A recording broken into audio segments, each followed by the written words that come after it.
What's up, everybody? Welcome back to Real Estate Uncensored. This is the place where you learn how to reach new people online, build influence, and attract ideal clients. And we're talking with a phenomenal repeat guest. Jim Remley is back. And we're talking about urban flight and the top 5 strategies for 2021. I can't believe this dumpster fire of a year is almost over. It cannot get over fast enough. And in fact, by the time we hit 2021, I might say the same thing about that fire, dumpster fire of a year too, because who knows how that's going to go.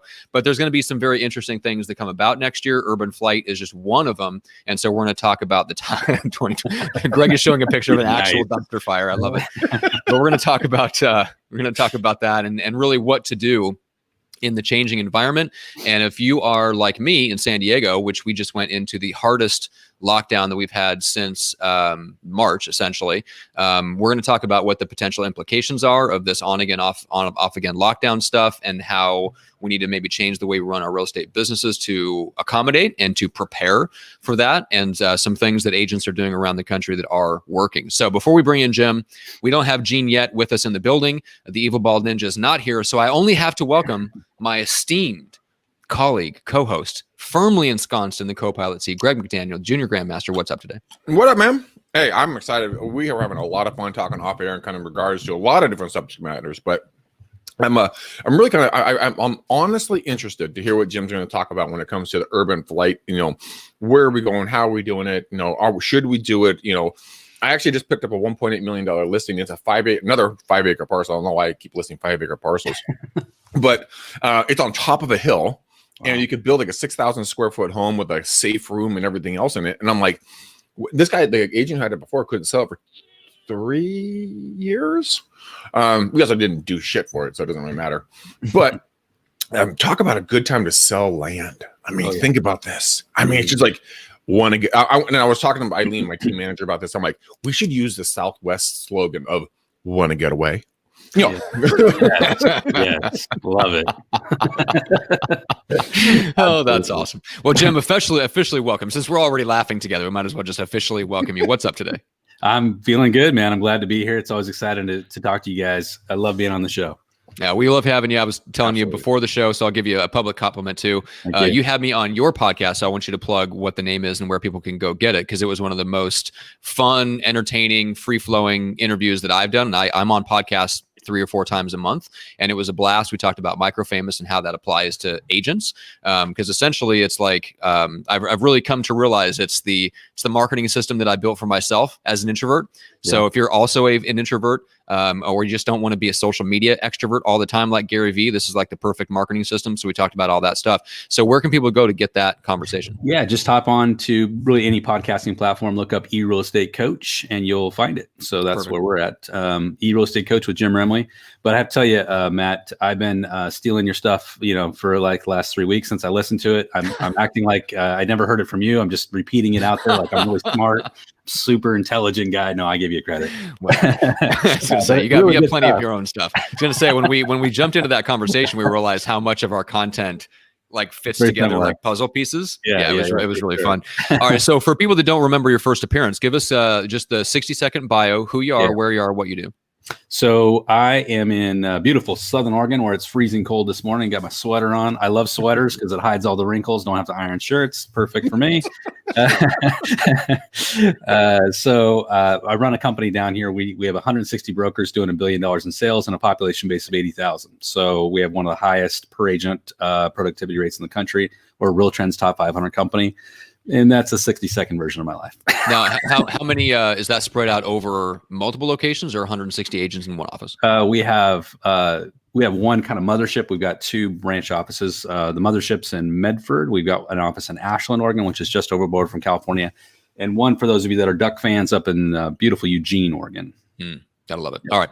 So there's I was going to say I've got a friend that we're launching a podcast for that wants to talk to folks that are expanding into other locations, because it has its own challenges. You can be really good at building one office, and then you go to build that second and third office and realize, oh crap, all the stuff that I thought worked just doesn't automatically carry over. But that's a whole other conversation for another day. Yeah. But let's talk a little bit about urban flight. What are you seeing? What are you hearing when you put your ear to the ground of real estate? What's coming back? Well, it's interesting with urban flight. I mean, this is a topic you're seeing a lot of economists talking about now. You're seeing NAR's talking about it. The NRA, Zillow's talking about it. You know, all the majors are talking about urban flight. At first, it was kind of like urban flight denial. Nobody wanted to admit it was happening. And then all of a sudden, everybody's looking at the numbers, and the numbers are showing that it's happening. That's right. People aren't moving out of here. How dare you? U-Haul trucks are not thousands of dollars more. Yeah, exactly. We're staying. But a lot of numbers coming out. I'll give you just a few numbers just to kind of highlight what's happening. New York State, there's a 44% increase in homes for sale, home sales in the suburban counties around actually New York City proper. At the same time, the number of properties sold in Manhattan proper declined 56%. This is the last quarter. So massive exodus out into the suburbs. A couple other great examples: Santa Barbara, where California net inflow increased 124% in the third quarter compared to the same time last year. Louisiana, 113% increase. Buffalo, 107% increase. These are areas that are not necessarily considered the most metro. They're less metro than maybe their neighbors are, right? Mm-hmm. Tulsa has a program now called Tulsa Remote, where they are paying people to move to the city that are urban flight folks that are saying, hey, your urban flight, come to Tulsa. We're going to pay you to come here. No right? way. Yeah, for sure. Smart. And then you combine that with what's happening with renters. So if you're a renter and you're renting in, let's say, San Francisco, you're paying one of the highest rental rates in the country. New York City, Manhattan, you're paying one of the highest rental rates in the country. All these renters that are now remote working are saying to themselves, wait a second, what am I doing here? Yeah. I could go buy a house in a suburb and have a better lifestyle. Here's two stats that back that up. Equity Residential. They have a portfolio across the country, mid to high rise buildings on the East and West Coast. Stock is down 43% so far this year. Another one, Avalon Bay, similar mix of properties, down 35% this year. And a lot of places are seeing their rents falling by a third, by half. They're having to get really aggressive, something we haven't seen in these big cities forever. I mean, when's the last time you heard of anybody reducing their rents in the big city? Never. No. It's happening right now. Yeah, it's happened. Wow. We've seen San Francisco drop about 30%. In the last article I took a look at, we dropped another 7% month over month. Wow. We're just seeing like a just vertical drop. Nosedive, right? Nosedive. And come on, man. How many times can you actually get, because we were at $3,700 for a 1-bedroom, kind of shitbox condo, for rent. We were higher than Manhattan. We were the highest rental in the entire country. And I gotta be honest. I mean, I love San Francisco, but it ain't worth that much. Are you kidding me? Nah. I'll take a 20-minute drive and be able to get a much bigger house. It's not that big of a deal. Yeah. And there's a new study done by USA Today, which says that 1/3 of Americans are saying after COVID, they plan to move from where they live now. That's 1/3 of Americans are planning a move after COVID. So you think everybody's mentality is changing. The shelter in place has changed the way we think about housing. We were kind of on this track, all of us, where we were kind of getting squeeze on space because cost per square foots were going up. So everybody was kind of moving towards micro. That's reversing. You watch. It's going to go back to macro. And people are going to want bigger and bigger housing. The two things that people want today, when you interview them and say, what are you looking for in a house when you're moving? Bigger space inside and outside the home. I was going to say sex and love, but okay, sure. I mean, that works too. Yeah, either one. I was going to say, by the way, the order in which Greg listed those is telling, but that's again, another conversation for another day. But that's really interesting because I wouldn't have expected that because now granted, I am single and childless, right? So like the words "I need more square footage" have never escaped my lips, right? I specifically did not move this this year or plan to move this upcoming year to add like another bedroom or anything like that. I just improved the space where I'm at and stayed because I'm like, in San Diego, I don't want to pay the extra amount for that extra space. Why would you? Right. Yeah. I want to be in the city center. Right. I'm not one of those that's moving out looking for more square footage. But I suppose if you have kids. Well, if you've been quarantined with kids for the last 6 months. Right. You want a lot of square footage. Space, right? And maybe a night nurse. and an au pair. Ooh, Lisa B. I see. Yes, I was on your program last week. Nice to see you. Glad you're here. Lisa, Lisa, welcome back from the dead. She was very sick. She is now better. So welcome. So glad you're here. But to kind of dovetail on what you guys are saying in regards to, I don't need more square footage like what Matt is saying, but I do understand why people are looking for more square footage. And here's a weird thing about this. I don't think I've even told you this, Matt, yet. One of the things that I'm actually actively looking at is to get to a certain point in monthly revenue where I am then going to 100% look into the opportunities of becoming an expat and traveling around the world, living in different countries, 3 to 6 months in different places, and just get the blank out of Dodge. Yeah. I can't deal with the stress, man. Fuck it. I'd rather eat bananas in a hut on the beach than deal with the bullshit. It's just to the point where you're freaking out. Like you're just like, I can't take this anymore. So I get it. 100%. Yeah. So interesting thing about renters too. There was a new study, 1.92 million U.S. renters. That's 4.5% of the renter households across the country. Wow. Now are looking at moving. They're actively put their hand up and say, I'm looking at moving out of these metro markets. That's a huge amount. 4.5% of renters across the country looking to exit and go to suburbs. You can't understate the magnitude of this change. Fed Chairman Powell, I don't know if you saw that interview yesterday. He had a news conference and it shook up the market. And what he said was that the way the economy that we had prior to COVID is not the same economy. When we talk about recovery, when we come out of COVID, is not going to be the same economy as what we went in. That's gone. That whole thing is gone. We're going to have a post-COVID economy that's completely different, and it's going to involve a lot of people are not going to go back to working in an office. Virtual schools will be much more common now, and those two things of remote schools and remote working. See, remote working started this kind of trend where you could remote working, like, okay, maybe I'll move. But what was tethering you still to your location in a lot of cases was schools. You still have your kid in school and you're like, I don't want to take them out of school. They got friends and everything else. But then when remote schools started happening, you're like, well, what the freak? I'll just go. We're all remote anyway. We're all remote. Let's go. And that's what's happened. So, Jim, let me ask you a question really quickly. When it comes down, and again, Matt and I do not have children. I'm not sure if you do. I know Jean has 2 beautiful daughters. But hello, Jean Volpe, the evil bald ninja. We have the baldies below and the hair is above. This is great. I was going to say, Jim, looking good, brother. Very handsome. This is before. This is after. Before, after. It gets better, not worse, right, bro? Well, so I keep telling my wife. Oh my God, you guys are killing me. So let me ask you a question for the 2 gentlemen on the call that have kiddos and all the people that have kiddos. Being remote learning, that's one thing, right? Yeah. Moving out into the suburbs, that's another thing. But what's going to be the mental effect on the kids? Not being around their small kids, being around their friends. I mean, how's that going to work? It's terrible. I mean, I've got 4 kids.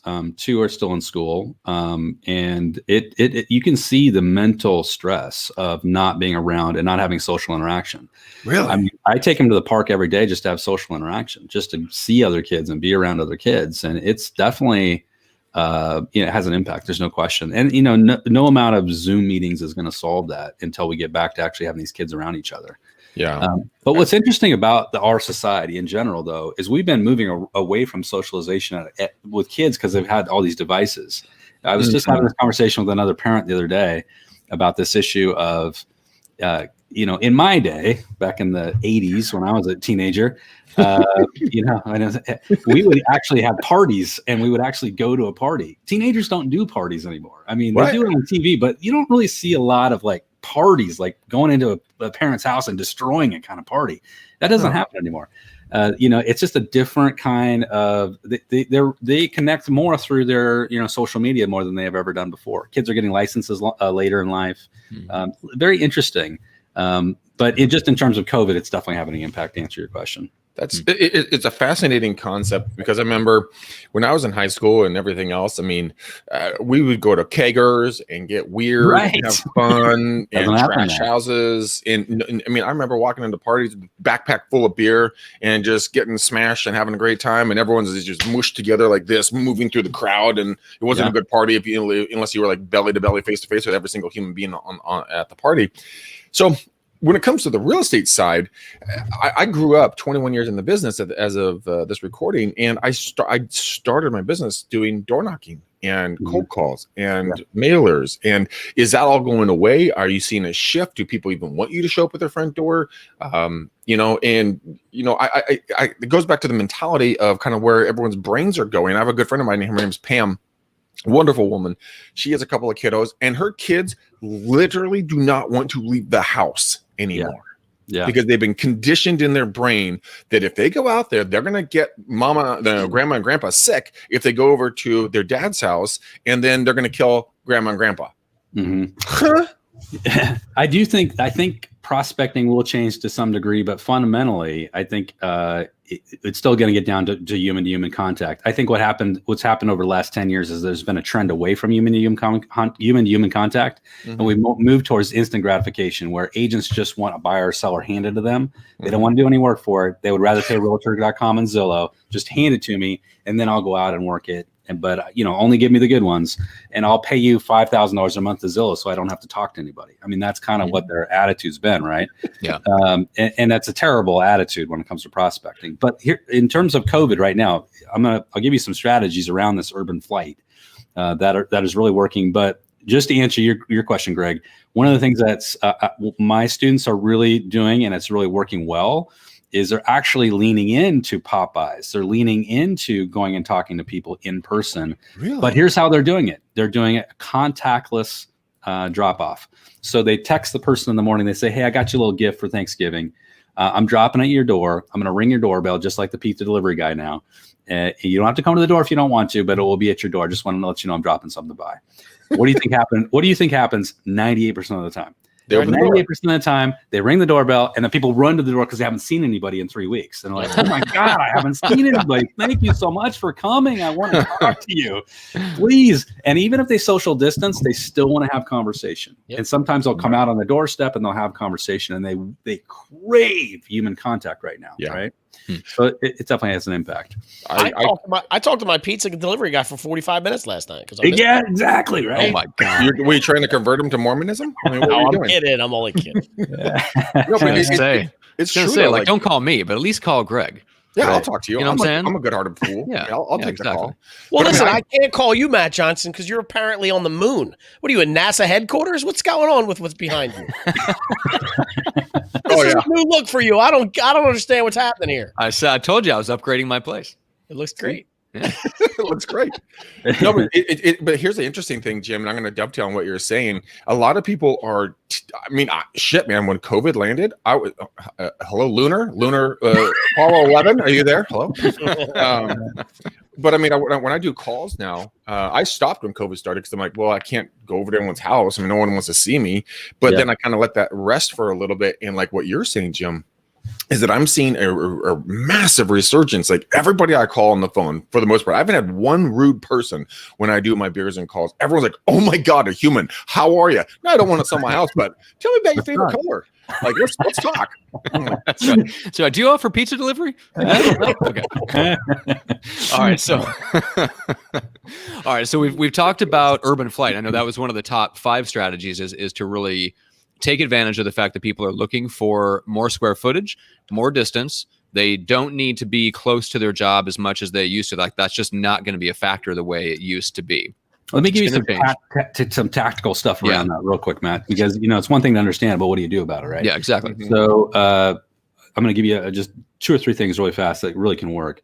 One is you've got to decide, am I in an urban market? Like if I'm in an urban market, then people are, by default, probably more so than not exiting my market. Right. So I'm going to be focused on maybe targeting sellers and using the message of, hey, are you looking to relocate? And the words relocation have to be now your mantra. Relocation.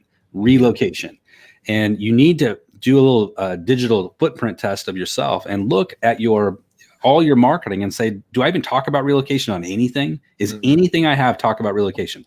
Does my website have relocation on it? Am I SEO'd around relocation? Is my marketing speaking to relocation? Does anything I do have relocation? Does my listing presentation have relocation? If it does not, you've got to redesign it all right now and put relocation into it big time, because that is massive. That you are now, and speak to it. I'm a global realtor, not a local realtor. I can help you nationwide. I can help you find an agent anywhere you're going in the country. Where would you like to live? Where would you like to see yourself being in 5 years? You get into those conversations and dig deep with that. So number one is relocation. Center yourself on it. Second is begin, if you are somebody that is in more of a rural market, you live in a rural market or a suburban market, it doesn't have to be rural, but suburban, you can identify feeder markets. So for me, I'll give you an example of, I'm in Southern Oregon. So a natural feeder market for me would be San Francisco. I mean, it's 6 hours away from us. So that's a natural, millions of people there trying to get out, right?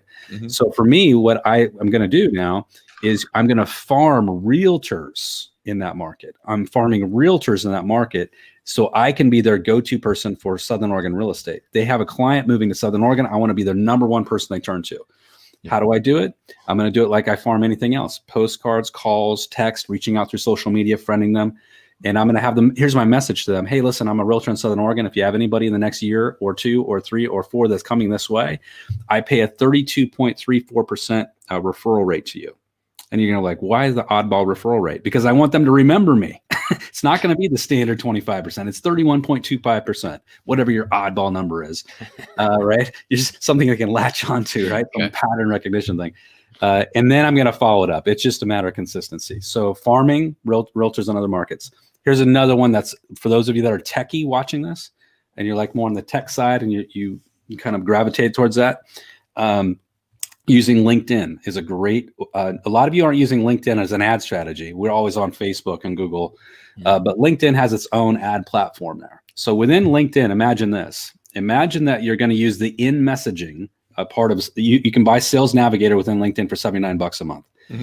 Then you can target people very specifically in LinkedIn. Now imagine this. I'm going to read off some of the places that are allowing remote working for me in San Francisco. Google, number one. Facebook is Twitter, Slack, Tanium.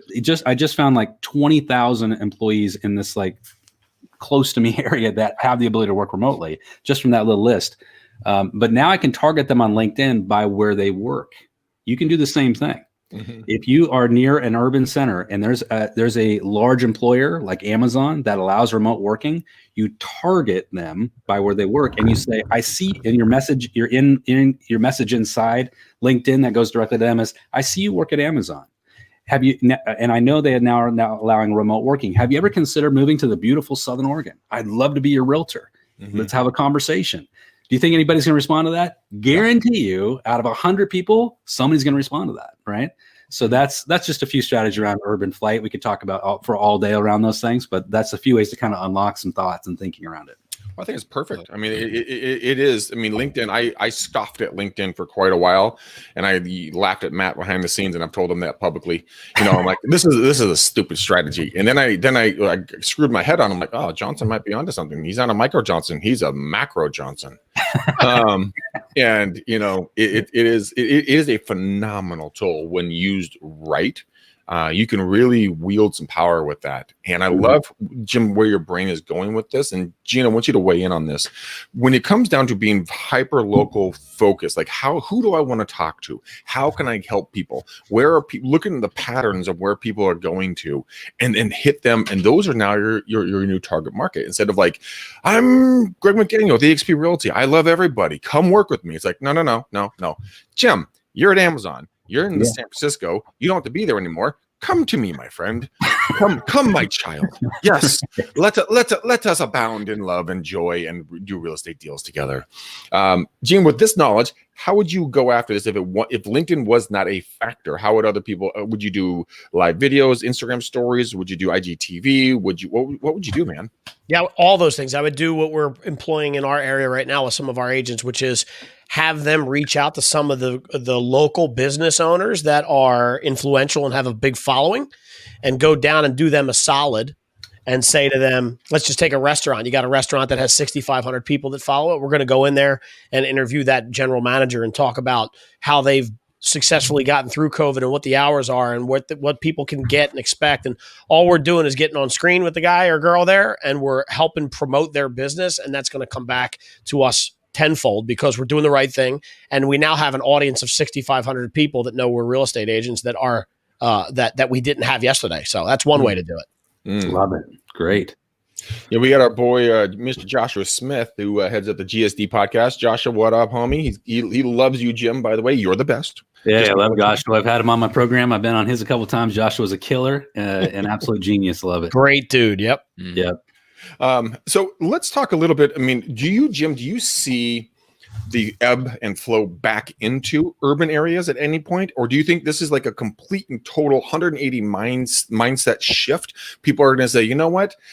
Urban density was fun. And I'll be 100% honest, man. Like Walnut Creek, I love Walnut Creek, but the food selections suck. And Right. you only like 5 places you want to go because the other places have bad food, health scores and so on and so forth. And then like, what about the whole urban lifestyle? Like, all the billions of food, all the different education, all the culture, all that stuff. Do you feel that's going to be something of the past? Like, my never going to be had kids or would read about it in history books? No, I think in general people have short memories, right? So I think this will be a trend. I think it'll be a macro trend, though. I think it'll be a big trend. But if you're looking at opportunities, like if you're a long-term investor, I would say as you're looking at this mass exodus, and I think it'll happen for 4 or 5 years. I don't think it's going to be over when COVID's over. I think we're going to see it go. And I think it'll bottom out, though. And when it bottoms out, that'll be the time for investors, if they're smart, coming into these markets and buying it up, because it will trend backward. It's like the ebb and a flow. But I do think it's going to be real serious pain for a lot of people in those markets that are, big time investors that may have bought at the top and have been counting on super high rents. I think it's going to be a struggle. I don't think it's going to be a 2-year bounce back for them or something. I think it's more like a 5-year, 10-year bounce back. So here's another question about that then. And this is, I've been really kind of going over this. Like, what's going to happen to all the commercial, all these strip malls, all these local businesses, all this stuff? I mean, that's got to be a brutal hit. Let me give you some numbers around that, because that's one of my targets right now is business owners. So just some new stats just came out. It was just posted up. You can check it out over at NAR's Economists blog over there. They've got it, the numbers, but it shows what's happening with retail sales. Surprisingly, retail sales compared to last year at the same time is up 10.1%. I mean, I was kind of shocked when I saw the number. You're like, what? That, it's crazy. You got to excluding travel, you exclude travel, you exclude auto sales, but just straight up retail sales are up. But here's the underlying numbers behind that. 61, maybe 62% of all sales are done on, take a drum roll. What do you think? Online. No, not even online, on your phone. Can you imagine that? So 62% of retail sales happening on your phone, which means the winners in this game is like Amazon, the big retailers that have a huge online presence. The losers are mom and pop shops, maybe in retail stores and that kind of thing, like you're talking about, Greg. And then you drill deeper. In that same article, you can find it. 8,000 retail stores across the country have closed since COVID started. 8,000 retail stores. About 3,000 stores have opened, so it's like a 8-to-2 ratio or something like that. So that number is, that 3,000 number is pretty common, but the 8,000 is a pretty vertical line. It's a big number. So for us out there, when we're talking to business owners, it's a real struggle if they're a retail shop, and if they're a restaurant or a bar, it's even worse. But would it be a good time, like blood in the waters? Is it a good time to go out and start snatching up retail? And then, I mean, I don't think so. I wouldn't buy any retail, but here's what you can do to help, right? I have like 4 strategies we're using to help local stores, because we're all local businesses. We want to support local, right? So my 4 strategies is to first look through your database, see who owns businesses, any kind of business. We're all affected. And I'm going to reach out to those business owners and say, hey, listen, I'm going to feature a business on my social media every week throughout COVID. And I want to feature you this week. I want to support local businesses. And then you talk about your assets. You're like, I've got 2,000 people on Instagram. I've got 3,000 people on my Facebook page.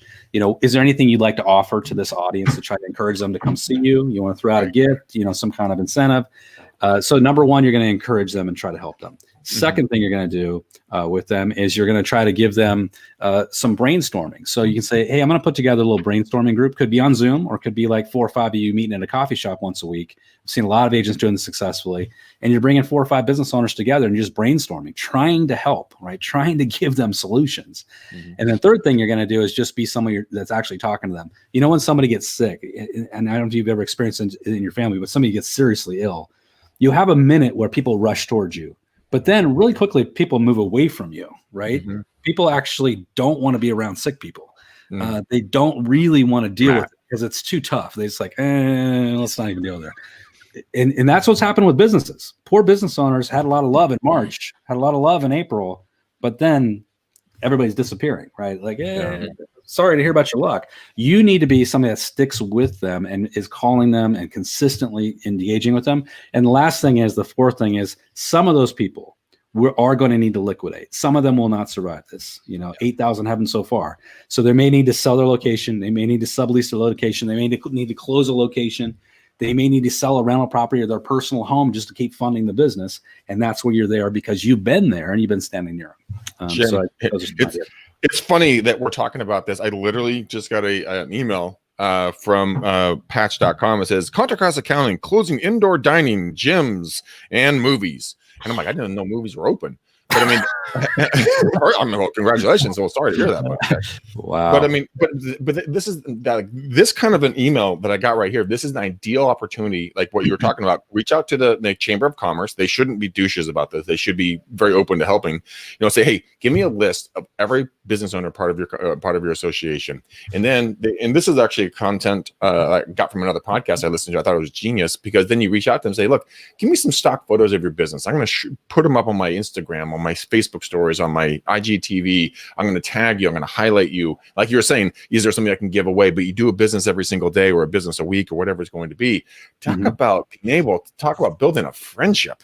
Oh, they'll never forget you. They will never, ever forget that you tried to help. Even if you couldn't help, they'll never forget you tried to help. That's going to be a major impact for them. No question about it, for sure. Matt, this is why you need to become more of an extrovert and go talk to humans. Get out of the house. Stop peeing in bottles. This is not sanitary. We've talked about this, man. Gosh. Peeing in bottles. So I went from being cold and heartless and having a tiny black piece of coal where my heart should be to now an agoraphobe who pees in bottles. This is amazing, considering I also have a wife and 3 extremely obese diabetic children. Wood denting troll babies. Yeah, exactly. Hey, if I'm nothing if not a multitasker. Exactly. There you go. There's the 3 kids. Okay. So this is awesome. But I do 100% agree, Jim. I think it's really sad to see that that's going to happen. But the bottom line is it goes down to the same reason that a lot of agents were successful in 08 and 09 when I looked at it and went, I don't like the business enough to stay in at that point. Yeah. Other people were looking at it going, yeah, but I know how to solve problems. And yes, the conversations are tough. But I think Greg Harrelson told me one time, is like the people that win during a recession are the ones that know how to have the hard conversations. Exactly. I thought that was really, really good. I think it's too your ability to pivot. You and I talked about this a little bit, Matt, on our podcast. But if you have agents that maybe have pivoted once a year, you can't do that in this market. You got to be pivoting like almost every week. Like there's a new opportunity. There's something coming across your desk. You got to pivot to stay ahead of the market and stay ahead of this crisis. I mean, just to give you an example, you guys are shutting down. We're on a 2-week pause in my county, and you have to pivot with these kind of crazy things that are happening in order to stay competitive. You just have to. Can I ask a question, Jim? This is something that kind of popped into my brain. There's a podcast that I listen to, and it's called Timcast, and he does political stuff, and I find him pretty interesting. And it's something that struck me the other day when I was listening to his podcast. I'm like, why do hundreds of thousands, if not millions of people instantaneously tune into him? One, he takes information, he disseminates it into the common language, and he gives his opinion on it. Here's one thing I've never seen done in the real estate industry. I've never seen, and I've talked to a couple of people about this, go to Inman News, go to whatever news source you want, and get an article about real estate that's going to affect the businesses or just anything that's going to affect the community around you. Why don't you read it, do 1 to 2 shows, maybe a week or maybe a day, whatever your tolerance is, but why don't you become that go-to news station for the local folks. I mean, a lot of folks, we say short sale. We know exactly what we're talking about when someone talks about a short sale. I had a good friend of mine. I love her to pieces, but she looked at me one day and she goes, Greg, so a short sale, that means it sells really fast. No, my dear good friend, no, it's not. And I had to explain to her, and I'm like, oh my gosh, like my head exploded. Like the people that do not do this on a daily basis do not understand our lingo. They do not understand the real estate, how the deals are supposed to be run and what they need to be aware of. So why not break it down for them? You know? I think it's a great idea. I think that's I think that's one of the things that you see with agents is a fear of embracing like what we're doing right now, a fear of talking to audiences and talking to people. But that is going to be the defining factor between agents that are really successful at a big scale rather than a small scale. I had somebody tell me it was the Dr. Phil approach. And this is such a great analogy to what you're saying, Greg. So here you think about Dr. Phil for a second, guys. Dr. Phil has a choice in his career. Dr. Phil can meet with one person or one family at a time and help that one person or one family. And he can counsel them, and he makes maybe he's super good and he's making $400 or $500 an hour, right? He's like top of his craft, $400 or $500. Or he creates a television show and he's speaking to thousands, millions of people at the same time. And now he's elevated and he makes millions and millions of dollars because he's speaking to a large audience. We're a lot of times like that. We could be super, super, super good at what we do. But, if you don't have visibility, you got a problem. I was just having this conversation with someone else on my coaching platform. We're talking about the difference between being visible and invisible in your market. So you could have somebody that's like the best of the best realtor, like a killer realtor, like the person you want to represent them. But because no one knows about them in the market because they're not visible, they have very few clients. But then you have the exact reverse of this. You have the agents that are super visible on social media, super visible in the community that suck. They're terrible. The worst realtor on earth. And they're like, how does this freaking idiot do $100 million in business? It's because they're visible. They're visible, right? Yeah. Visibility matters, and we got to be visible, right? So hopefully we're the best. We're a good agent, and we're visible. That's what we're looking for. A couple of years ago, I had the opportunity to do a radio show on a station called KGO 810. We're the biggest mama jamba in all of the Bay Area, 50,000 watt. I mean, this thing went all the way up to the border, all the way down to like almost like Fresno. And so we ran the state, right? Wow. Now it was freaking expensive, and so I quit doing it. But my mindset was find the biggest possible stage I can get on, and then use a megaphone to shout, and just don't stop, and that's why Matt loves me so much, because I'm just always harassing him. I call him every day. I was going to say, that's first of all, Greg getting on a biggest platform as possible, and then using a megaphone and then shouting. That is the most perfect expression of Greg's personality I've ever heard in one sentence. But it's true though. I mean, if you guys don't want to do radio shows, if you don't want to do all that stuff, find the biggest platform you're comfortable with, and then start building and building and building and building. I have a good friend I keep telling you about. Her name is Stevie Hahn. She's out of Jacksonville, Florida. When I first started working with her about 5 years ago, when I say working with her, she was a fan of the show, and we became friends. She was scared to death of video. Like her own shadow scared her. But when she first started doing it, guys, it scared the piss out of her. She had to go drink a bottle of wine with her girlfriend to go shoot her first video. It was hilarious to watch them do this. But now that woman will not stay off camera. She will not stay off camera on every single platform, and she is doing phenomenally well because she takes the platform, she puts herself up where everybody can see her multiple times a day, but then she takes it offline as quickly as possible. Hey, let's go get a glass of wine. Let's go do a workout. Let's go walk the dogs on the beach. Let's do something like that. So they develop the relationship immediately. 75 to 85% of her business comes from doing digital marketing based upon wanting to be a human being. And like you were saying, Jim, the visibility is what makes the difference. Yep. Be willing to do something nobody else is willing to do and consistently do it. Find what you're tolerant, where you can do it, and then don't ever stop. And people will start looking. And so who cares, Jim? Let's say we have one person watch our first couple of shows. Okay. But then you have 2, then you have 4, then you have 10, then you have 100.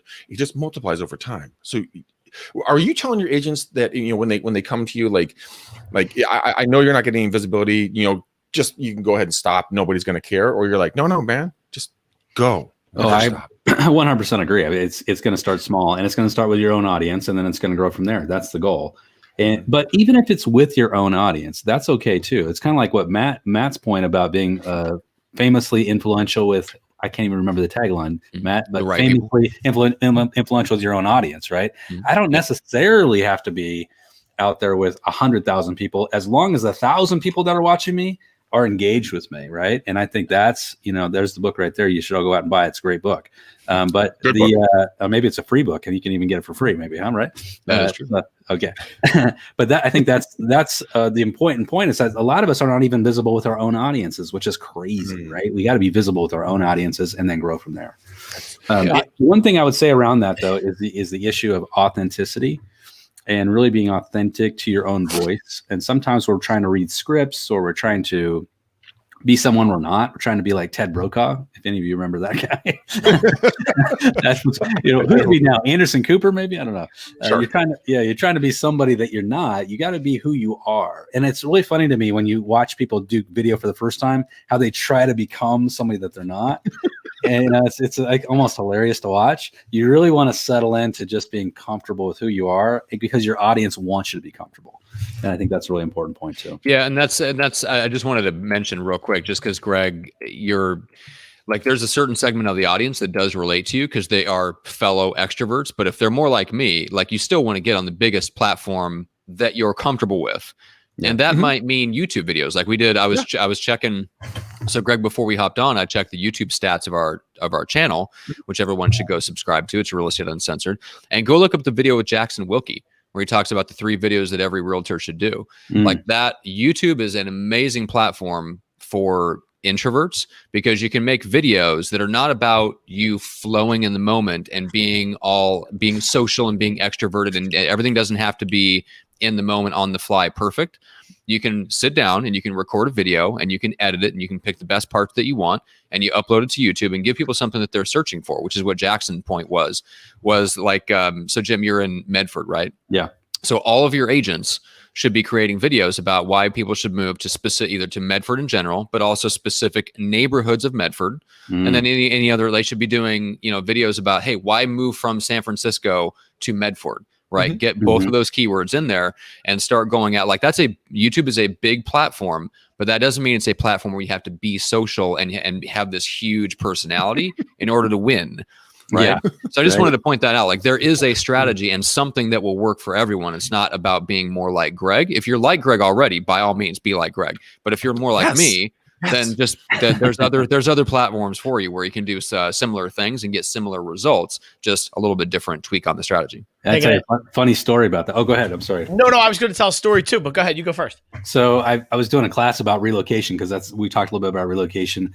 So I would often just bring up a random city I'd been to just to show the power of how you should focus your business around relocation. So I pulled up Park City, Utah, which I had been to, went to the Sundance Film Festival with my wife there one year. It was fantastic. So if you type in, I don't know if it still works because people have been listening to me say this, so maybe somebody's fixed it by now. But if you go into Park City, Utah, and you pull up the words relocation, Park City, Utah, when you come up, first of all, there was only one company that had positioned themselves around the words relocation. Of all those agents in Park City, one company, not an agent, but a company had done it. One. Just one? Just one. At the time, I did this about a month ago, so it's not that old.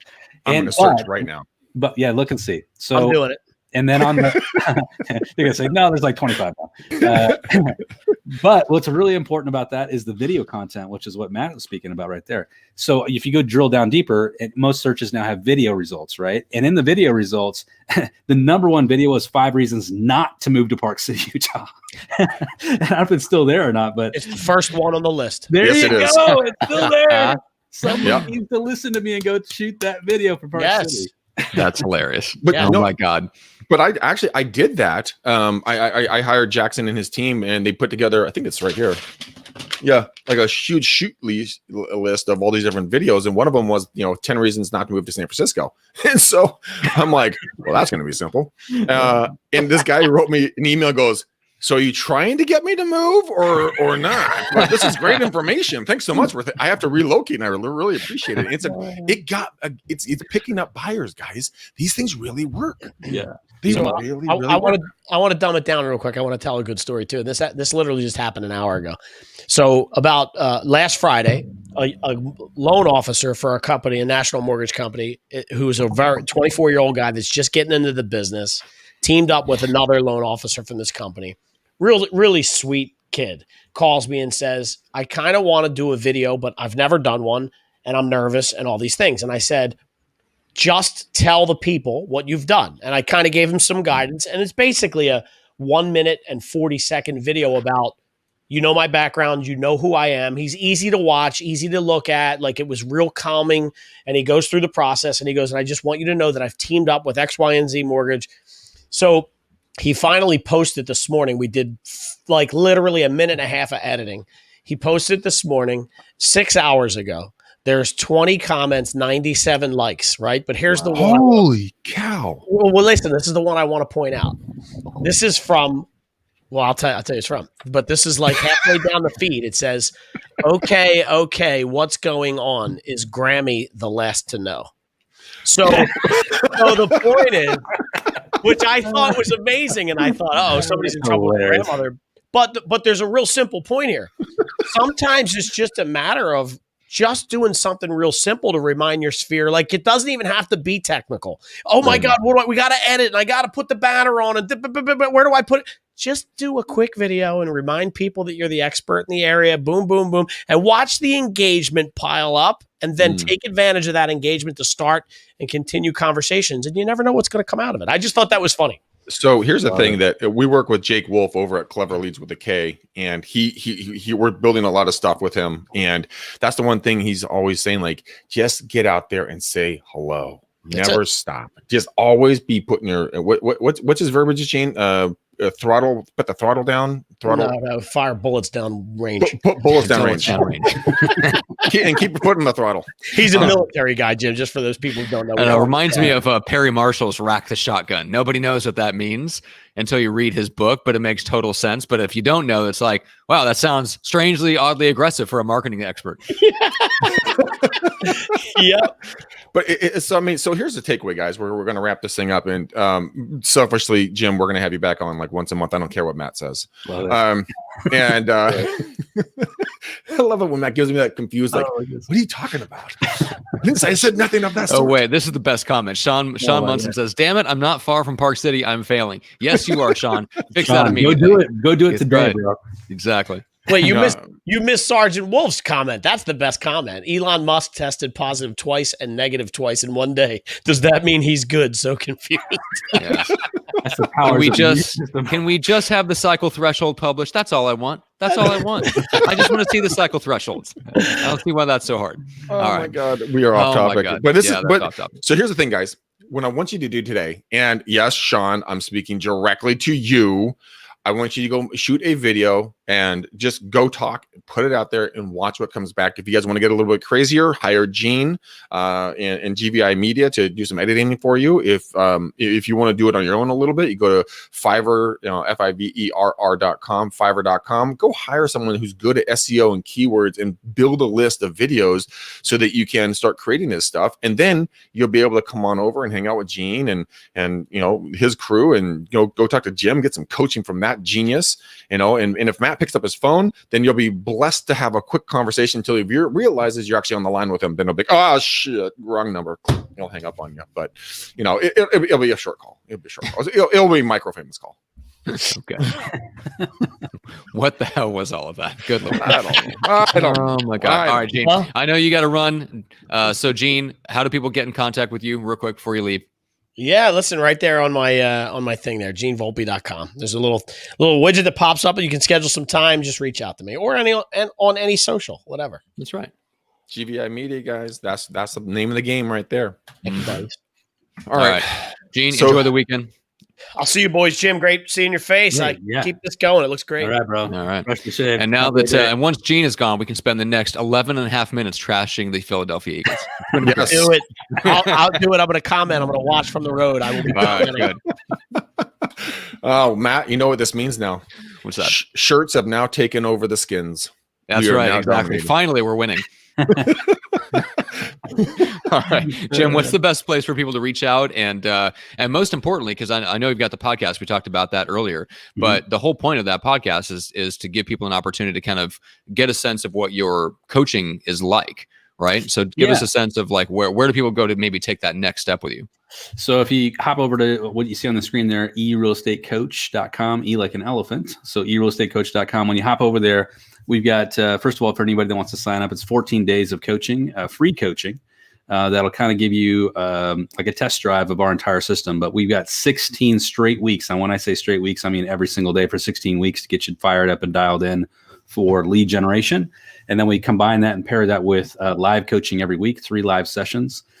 We've just added 2 huge components to it as well. We have digital assets that are being delivered to all of our agents and crews. So we have a digital design firm, Wilkerson Design, that's designing some amazing digital content for our membership. And then we've also partnered with Sisu.co in the last week. We're super stoked about that partnership. And so all of our agents now have the ability to track their goals and their daily activities and be able to see a daily dashboard of every single thing that they're doing to create amazing accountability.